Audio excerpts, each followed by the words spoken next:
The ground trembled as the first waves of the Galactic Empire's assault ships breached Earth's upper atmosphere. Their arrival was announced not by sound, but by the eerie distortion of light in the sky, the once pristine blue turning to a chaotic swirl of crimson and gold. Civilians across the globe stared upward, their fear palpable as the ominous fleet descended. Major Elias Kane stood atop the observation platform of Earth's hidden command center, deep beneath the Rocky Mountains. His steel-gray eyes reflected the chaos above as he listened to the reports flooding in through his earpiece. "They're moving into low orbit," reported Lieutenant Marissa Torin, her voice taut with urgency. "Fleet count, over 3,000 vessels. No sign they've detected our defense grid yet." "Good," Kane said, his tone calm despite the gravity of the situation. "Let them come closer. The closer they are, the harder they'll fall." He turned to the holographic display dominating the command room. It showed Earth surrounded by a grid of faintly glowing lines, invisible to the naked eye but brimming with latent energy. This was Project Aegis, humanity's last hope, a planetary defense system years in the making, hidden beneath layers of subterfuge and deception. The Galactic Empire had underestimated Earth. They believed it to be a backwater planet, barely capable of resisting their might. What they didn't know was that humanity had spent decades preparing for this moment. The first strike came without warning. A beam of searing energy lanced through Earth's upper atmosphere, obliterating a small orbital station in its path. The attack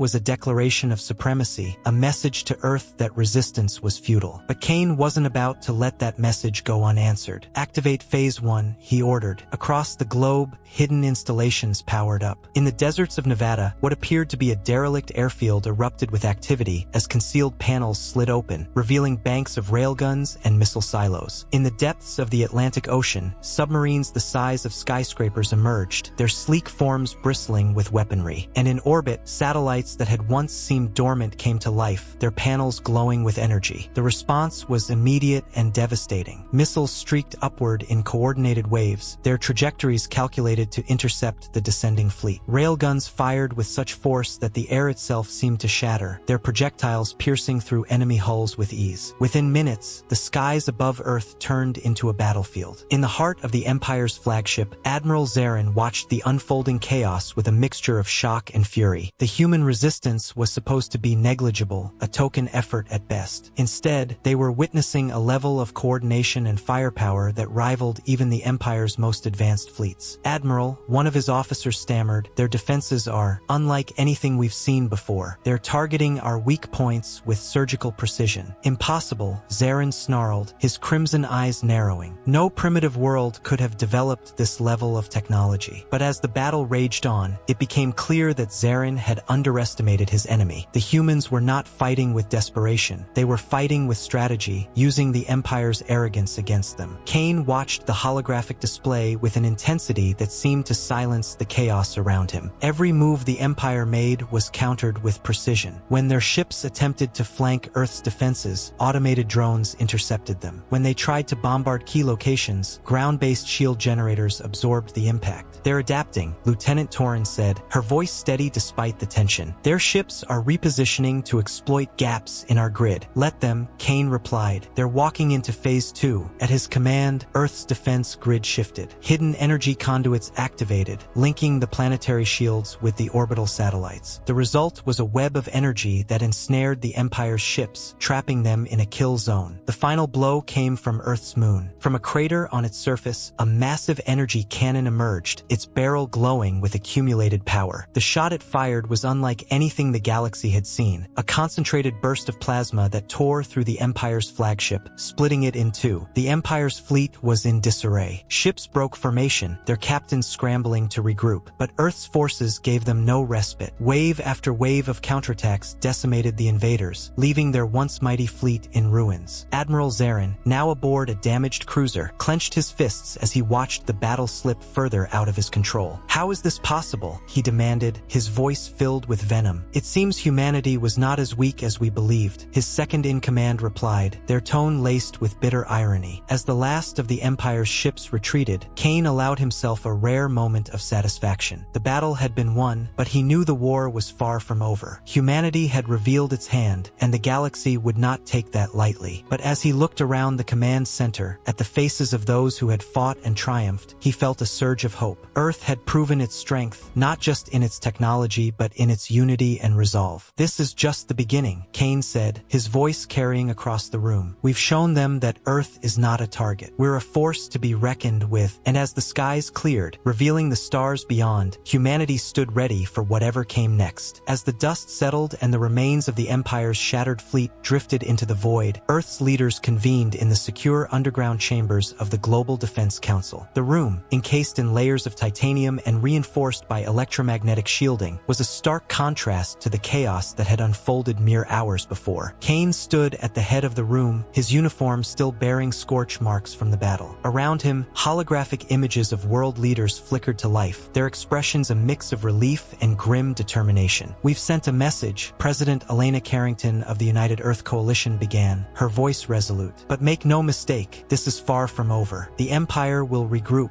and they'll return with greater force." Kane nodded. "Agreed. That's why we need to escalate Project Aegis to Phase 3. We can't just defend Earth. We need to prepare for a prolonged campaign." The suggestion was met with murmurs of apprehension. Phase 3 of Project Aegis involved not only reinforcing Earth's defenses but expanding humanity's reach into the solar system. It was a bold move, one that would require immense resources and unshakable resolve. "Do we even have the capability to sustain such an initiative?" asked Prime Minister Noriko Tanaka of Japan, her hologram leaning forward. Kane straightened. "We do. The groundwork has been laid. The Artemis colonies on Mars are fully operational, and our research outposts on Europa and Titan can be converted into strategic strongholds. What we lack is time." President Carrington turned to the council. "Then we make the time. Humanity has come too far to let fear dictate our actions. If the Empire wants a war, we'll give them one. But on our terms." The council voted unanimously to proceed with Phase 3, marking the beginning of humanity's transition from a defensive stance to an offensive strategy. The galaxy would soon learn that Earth was no longer content to be a passive participant in its fate. Over the following months, Earth's efforts intensified. Engineers and scientists worked tirelessly to upgrade Project Aegis, developing new weapons and technologies that would ensure humanity's survival. The moon's energy cannon, now dubbed Helios, became the centerpiece of a solar system-wide defense network. Massive orbital platforms were constructed, each one armed with experimental railguns and plasma arrays. Meanwhile, fleets of warships were built in secret shipyards hidden within asteroid fields. These ships, designed to be faster and more agile than anything the Empire possessed, were humanity's answer to the threat of invasion. Each vessel was christened with a name that reflected humanity's resilience: Defiance, Endurance, Resolute. On the other side of the galaxy, the Galactic Empire reeled from its defeat. Admiral Zarin, now disgraced and exiled, seethed with anger as he plotted his return to power. The Empire's High Council, a shadowy group of beings whose motives were as inscrutable as their identities, debated their next move. "Earth is a pebble in the vastness of the galaxy," one counselor sneered, their voice distorted by a metallic filter. "Yet it has managed to humiliate us. This cannot stand." "Agreed," another replied, "but brute force alone will not suffice. Humanity has proven to be more resourceful than we anticipated. We must break their spirit." Plans were set in motion for a second invasion, one that would target not just Earth but its allies and colonies. The Empire's goal was clear: to isolate humanity and crush its will to resist. Back on Earth, Kane and his team worked around the clock to anticipate the Empire's next move. Intelligence reports indicated increased activity along the Empire's borders, suggesting that a new fleet was being assembled. The question was not if they would attack, but when. During a late-night strategy session, Kane turned to his chief analyst, Dr. Ava Lorne. "What's our best estimate on their timeline?" Dr. Lorne adjusted her glasses, her expression grim. 6 months, at most. Their supply lines are strained, but they'll make it work. Desperation has a way of accelerating things. Kane nodded. "Then we need to be ready in 3. The room fell silent as the weight of his words sank in. 3 months to prepare for a battle that could determine the fate of humanity. It was an impossible task, but Kane knew that failure was not an option. As the deadline approached, Earth's defenses reached unprecedented levels of readiness. The orbital platforms were fully operational, their weapons tested and calibrated. The fleets of warships, now numbering in the hundreds, conducted drills in the asteroid belt, their crews honing their skills for the coming conflict. On the ground, civilians were trained in emergency protocols, their resolve bolstered by the knowledge that they were not alone in this fight. Humanity had united as never before, its people rallying behind the belief that their world was worth defending. For Kane, the battle ahead was personal. He had lost family during the Empire's initial assault, and the scars of that day still lingered. But his His grief had become a source of strength, driving him to ensure that no one else would suffer the same loss. The Empire's second invasion came as expected, its fleet even larger and more formidable than before. But this time, Earth was ready. As the first wave of enemy ships entered the solar system, they were met with a barrage of firepower that dwarfed the previous battle. Helios fired continuously, its plasma bursts cutting through the Empire's ranks. The orbital platforms unleashed waves of missiles and railgun projectiles, their precision unmatched. Humanity's warships engaged the enemy in fierce dogfights, their pilots displaying a level of skill and coordination that left the Empire's forces reeling. For every human ship lost, 10 of the enemies fell. But the battle was far from over. The Empire's fleet was vast, and their strategy was ruthless. As the fight raged on, Kane received word of an enemy task force moving to flank Earth's defenses. "Mobilize the Resolute and Endurance," he ordered. "We can't let them breach the perimeter." The counterattack was swift and decisive. Using advanced cloaking technology, the two warships ambushed the enemy task force, crippling their flagship and forcing the remaining ships to retreat. By the end of the battle, the Empire's fleet lay in ruins. Humanity had not only survived, but had delivered a crushing blow to its oppressors. For the first time, the galaxy began to see Earth not as a target, but as a power to be reckoned with. As Kane stood on the observation platform, watching the remnants of the Empire's fleet disappear into the void, he allowed himself a rare smile. Humanity had faced the darkness and emerged stronger. And though the road ahead would be fraught with challenges, he knew that Earth was ready to meet them. "This is just the beginning," he said softly, his words carrying across the command center. "We've shown them what we're capable of. Now it's time to shape our destiny." And as the stars above burned brightly, humanity prepared for the next chapter in its journey, a chapter of exploration, resilience, and unyielding determination. In the months following the second invasion, Earth underwent a transformation. No longer content with merely defending its borders, humanity began to assert itself as a galactic power. The Global Defense Council was restructured into the Terran Coalition, a governing body that represented Earth and its colonies as a unified force. Kane, now promoted to admiral, was appointed head of the coalition's military operations. His first order of business was to consolidate humanity's assets and prepare for an offensive campaign. The goal was not just to deter future invasions, but to take the fight to the Empire itself. "We can't wait for them to regroup," Kane said during a strategy meeting. "If we want to secure our future, we need to strike at the heart of their operations." The plan was ambitious, a multi-pronged assault targeting key Empire strongholds across the galaxy. It would require precise coordination, advanced technology, and the unwavering determination of humanity's forces. The first target was the Empire's primary shipyard, located in a system known as Erythra Prime. The shipyard was a critical hub for the Empire's fleet production, and its destruction would deal a significant blow to their war efforts. The mission, codenamed Operation Hammerfall, was led by Kane himself. He commanded a fleet of 30 warships, each one outfitted with cutting-edge weaponry and cloaking systems. The journey to Erythra Prime was perilous, requiring the fleet to navigate through uncharted territory and avoid detection. When they arrived, the sight before them was both awe-inspiring and daunting. The shipyard was a massive structure, spanning the width of a small moon. Surrounding it were dozens of Empire warships, their sleek forms bristling with weaponry. "We can't take them head-on," Kane said, studying the holographic display. "We'll use the asteroid belt as cover and launch a coordinated strike on their power generators. Without power, their defenses will crumble." The operation unfolded with precision. The fleet used the asteroid belt to remain undetected, maneuvering into position without alerting the Empire's forces. When the signal was given, the warships emerged from their hiding spots, unleashing a torrent of firepower. The Empire's defenses were caught off guard, their ships scrambling to respond. By the time they regrouped, the coalition fleet had already inflicted significant damage. Explosions rippled across the shipyard as its power generators were destroyed, sending debris spiraling into space. But the battle was far from over. As the coalition fleet prepared to withdraw, a second wave of Empire ships arrived, their weapons blazing. Kane knew they couldn't hold their position for long. "Focus fire on their flagship," he ordered. "If we take it out, the rest will fall into disarray." The coalition fleet rallied, concentrating their fire on the Empire's command ship. The battle was fierce, with both sides sustaining heavy losses. But in the end, the coalition emerged victorious. The flagship was destroyed, and the remaining Empire ships retreated. Operation Hammerfall was a resounding success. The destruction of the Erythra Prime shipyard crippled the Empire's fleet production and sent shockwaves across the galaxy. For the first time, humanity had taken the fight to its oppressors. oppressors and won. The victory at Erythra Prime emboldened the Terran coalition, sparking a wave of optimism and determination. But Kane knew that the war was far from over. The Empire, though weakened, still possessed vast resources and a willingness to use them. "Our next move is critical," Kane said during a briefing with the coalition's leadership. "We've proven we can strike hard, but we need to sustain this momentum. If we falter, they'll see it as an opportunity to retaliate." The next phase of the campaign, codenamed Operation Irontide, targeted the Empire's supply lines. Coalition forces launched a series of hit-and-run attacks, disrupting the flow of resources to the Empire's front lines. The strategy proved highly effective, forcing the Empire to divert its forces to protect its supply routes. As the war dragged on, the toll on humanity became increasingly apparent. Civilians endured rationing and constant vigilance, while soldiers faced the harsh realities of combat. Kane, though steadfast in his resolve, felt the weight of every decision he made. During a rare moment of respite, he visited a memorial dedicated to those who had fallen in the defense of Earth. The names etched into the stone were a sobering reminder of the cost of war. "Do you ever wonder if it's worth it?" Lieutenant Torin asked, standing beside him. Kane's gaze lingered on the memorial. "Every day. But then I think about what's at stake. If we don't fight, we lose everything. Our homes, our freedom, our future. That's worth any price." The turning point came during the Battle of Solace Nebula, a sprawling engagement that involved hundreds of ships on both sides. The Empire, desperate to regain the upper hand, had amassed a massive fleet in an attempt to overwhelm the coalition. Kane, commanding the coalition forces, devised a daring plan. Using advanced holographic decoys, the fleet created the illusion of being vastly outnumbered, luring the Empire into a trap. When the enemy fleet entered the nebula, the coalition sprang into action, using the dense clouds to conceal their movements and launch surprise attacks. The battle was a testament to humanity's ingenuity and determination. By the time the dust settled, the Empire's fleet was in ruins, and the coalition had achieved its most significant victory yet. The war's final chapter unfolded in the Empire's core systems. Coalition forces, now bolstered by allies who had joined their cause, launched a full-scale assault on the Empire's capital. The battle was fierce, with both sides fighting with everything they had. In the end, the Terran coalition emerged victorious. The Empire's leadership, unable to withstand the pressure, capitulated. The war was over. As humanity celebrated its hard-won victory, Kane stood on the observation platform of the coalition's flagship, gazing out at the stars. The galaxy, once a place of fear and oppression, was now a canvas of possibilities. "We did it," Torin said, joining him. Kane nodded, a faint smile on his face. "This is just the beginning. The galaxy is ours to shape." And as the stars burned brightly, humanity looked to the future with hope, ready to embrace its destiny as a force for unity and resilience. The Terran Coalition's victory over the Galactic Empire marked a turning point in galactic history, but it also presented a new challenge: the delicate process of rebuilding. As the Empire's remnants scattered, some chose to lay down their arms, while others vowed to fight on, forming splinter factions that posed a persistent threat. Kane, now regarded as one of the most influential figures in the galaxy, found himself at the center of a movement to establish lasting peace. The coalition's focus shifted from war to diplomacy, reaching out to former enemies and allies alike to forge a new era of cooperation. But peace was elusive. The splinter factions, operating in the shadows, launched sporadic attacks on coalition outposts and trade routes. Their leader, a cunning and ruthless warlord named Zephyr Ral, emerged as a formidable adversary. Ral, once a high-ranking officer in the Empire, had rallied the disillusioned and desperate, promising them a return to glory. Ral's forces struck with precision, targeting vital infrastructure and sowing chaos wherever they went. Their most audacious attack came when they hijacked a coalition convoy carrying advanced weaponry. The incident sent shockwaves through the coalition, prompting an emergency session of the Leadership Council. "We cannot allow Ral to destabilize everything we've worked for," President Carrington declared, her voice resolute. "This isn't just about defending ourselves. It's about protecting the progress we've made." Kane, seated at the council table, leaned forward. "Ral's tactics rely on fear and division. If we can take out his leadership and dismantle his network, the rest will fall apart." The council agreed to launch Operation Phoenix, a mission aimed at neutralizing Ral and his forces. The operation required a combination of military precision and covert intelligence, with Kane personally overseeing its execution. The mission took Kane and his team deep into uncharted territory, where Ral's forces had established a hidden stronghold. The journey was fraught with danger, as the splinter factions had booby-trapped entire sectors to deter intruders. Despite the risks, the coalition forces pressed on, guided by intelligence gathered gathered from defectors. Their efforts culminated in a daring assault on Ral Space, a heavily fortified installation nestled within a dense asteroid field. The battle that ensued was one of the most intense of Kane's career. Coalition forces faced relentless resistance, their ships navigating treacherous terrain while under heavy fire. But Kane, ever the strategist, found a way to turn the tide. Focus on their shield generators, he ordered. Once those are down, we'll have a clear shot at their command center. The plan worked. As the generators were destroyed, the coalition forces unleashed a barrage of firepower, breaching the base's defenses. Kane led a ground assault to capture Ral, who had barricaded himself in the command tower. The confrontation between Kane and Ral was brief but intense. Ral, defiant to the end, refused to surrender, forcing Kane to make a split-second decision. In the end, Ral was subdued, his forces scattered and demoralized. With Ral's capture, the splinter factions began to crumble. Many of his followers surrendered, while others fled to the far reaches of the galaxy, their influence diminished. The victory was a significant step toward stability, but Kane knew the work was far from over. As the coalition began to rebuild, it became clear that lasting peace required more than military might. The Leadership Council proposed the creation of the Galactic Concord, an organization dedicated to fostering diplomacy, resolving conflicts, and promoting cooperation among civilizations. The Concord's founding ceremony was held on Earth, symbolizing humanity's emergence as a leader on the galactic stage. Delegates from across the galaxy gathered in Unity Hall, a newly constructed building that stood as a testament to the power of collaboration. Kane, invited to deliver the keynote address, spoke of the journey that had brought them to this moment. "We've seen the depths of war and the heights of resilience," he began, his voice steady and filled with conviction. "We've proven that even the greatest challenges can be overcome when we stand together. The Galactic Concord is not just a treaty, it's a promise